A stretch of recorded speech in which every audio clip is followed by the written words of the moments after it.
زۆرجار هونەرمەند بە تایبەتی هونەرمەندی شێوەکار دەرفەتی بۆ ناڕەخسێت کە ئەزموونەکەی خۆی نمایش بکات یاخود پێشانگای گەورە بۆ بەرهەم و کارە شێوەکارەکانی بکاتەوە. یەکێک لەو هونەرمەندانە حەسەن حسێنە کە یەکێک لە هونەرمەندە شێوەکارەکانە کە خاوەن ئەزموونێکی گەورەی و لە ئێستادا لە شاری هەولێر بۆ یەکەمین جار پێشانگایەکی تایبەت بەخۆی بە کارە نمایش نەکراوەکانی کردوێتەوە.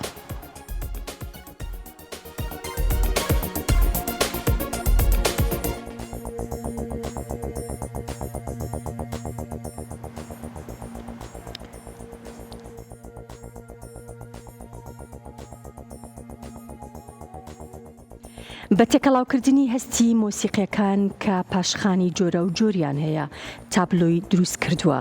ئەم هونەرمەندە کە هاوژیانی دەنگ و نیگارکێشان پێک دەهێنێت بە بەرهەمەکانی ئامانجی ئەوەیە بینەر بەرەو چینە جیاواز و ئاڵۆزەکانی دەوروبەریان ئاراستە بکە. وەکو خۆی دەڵێت پاش چەندین ساڵ لە کاری هونەری توانیوێتی بێتە هەولێر و پێشانگایە کاتۆ بۆ کارەکانی کە ئاوات و خواستی خۆی بوو. پێشانگا شێوەکاریەکەی هونەرمەندی شێوەکار حەسەن حسێن ماوەی یەک هەفتە بەردەوام دەبێت.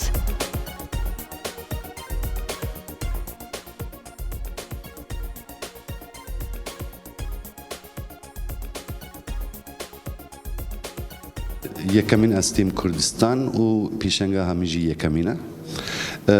مژەرە پێشەنگا من سەر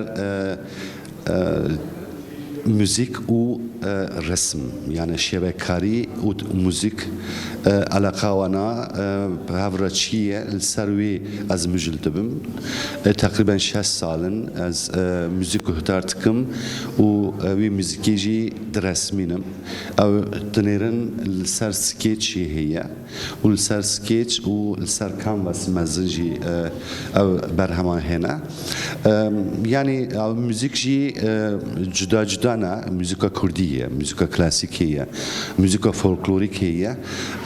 ئەس بخەژی موزیک تەنگی وێرە عەلاقەم هەیە ji bo wê müzik di jiyana me de gelek mühim bû.